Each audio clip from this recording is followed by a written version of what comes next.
तान्या का बड़ा फैसला, देगी अब क्रिश को डिवोर्स, निकालेगी उसे इस घर से बाहर। जी हाँ दोस्तों, ये रिश्ता क्या कहलाता है, कहाँ आने वाला ट्विस्ट होगा जबरदस्त, जहाँ पर अब तान्या अब थक चुकी है।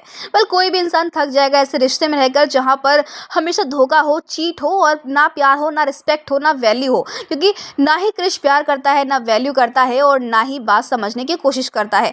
अपने ऊपर काम करने की बजाय वो दूसरों में कमियां निकालता है। और जिस तरीके से उसने फर्म हड़पी है ना, तो ये उसकी काबिलियत नहीं है बल्कि ये धोखा करने की उसकी नीयत है जो हर बार बढ़ती जा रही है। तो ऐसे में तान्या यही चाहती है कि क्रिश अपने पैरों पर खड़ा है, फिर उसके साथ काम करे या फिर कुछ अच्छा काम करे, बिना किसी को धोखा दिए, बिना किसी को हर्ट किए हुए। लेकिन क्रिश को ये बात समझ कहाँ आती है, वो उल्टा तान्या को सुनाने लगता है, उल्टा सीधा बोलने लगता है। आवाज़ ऊंची करनी हर किसी को आती है, लेकिन बात समझना बहुत ज़रूरी होता है। और इसीलिए बात बिना समझे यहाँ पर क्रिश जिस तरीके से बिहेव करता है ना, वो एकदम रॉन्ग है। आने वाले ट्विस्ट में दोस्तों आपको देखने को मिलने वाला है कि कैसे अब यहाँ पर जो क्रिश है ना, अब जब वो ऐसी बदतमीज़ी करेगा तो भाई तान्या से बर्दाश्त नहीं होने वाला है। जहाँ पर अब तान्या पूछती है कि क्या उसका नेचर बोसी नोचर है, तो वही अरमान बताता है कि नहीं, अपनी बीवी पर प्राउड फील करने के बजाय वो तुम्हें सुनाता है, तुम्हारी इंसल्ट करता है, वो उसकी बेवकूफ़ी है। क्योंकि उसका ईगो काज से भी कमज़ोर है। क्योंकि ईगो ना बहुत ज़्यादा होता है लोगों के अंदर, और जब ईगो बड़ा हो जाता है ना अपने काम से ज़्यादा, तो फिर इंसान कामयाब नहीं होता बल्कि झुकने लगता है। और क्रिश के साथ भी ऐसा ही हो रहा है।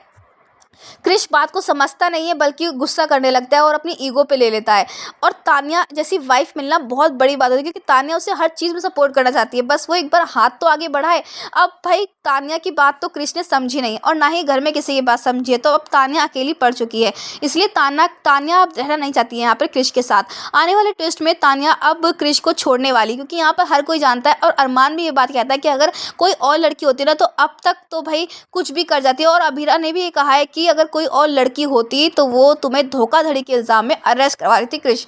लेकिन अब क्रिश को समझ कहाँ आने वाला है, अब वक्त आ चुका है कि क्रिश को सबक मिले। आने वाले ट्विस्ट में अब फाइनली यहाँ पर तान्या जो है ना, वो क्रिश को डिवोर्स पेपर दिखाने वाली है और उसे छोड़ने वाली है। तो वही अब क्रिश गिड़गिड़ाने वाला है, क्योंकि वो जानता है कि अगर तान्या ने उसे छोड़ दिया ना तो कोई उसे पूछेगा भी नहीं, हर तरीके से वो बर्बाद हो जाएगा। तो भाई अब तान्या तो नहीं जाएगी घर छोड़कर, लेकिन जाना पड़ेगा क्रिश को। दोस्तों आप कितने एक्साइटेड देखने के लिए आने वाले इस इंटरेस्टिंग ट्विस्ट को? क्या लगता है आपको, क्या तान्या को अपने लिए फैसला करना चाहिए और उसे क्रिश को डिवोर्स देकर हमेशा के लिए क्रिश को अपनी लाइफ से निकाल देना चाहिए? तो हमें कमेंट करके यस या नो में जवाब दें। ऐसी टीवी के लेटेस्ट अपडेट जानने के लिए चैनल को सब्सक्राइब करना ना भूलें।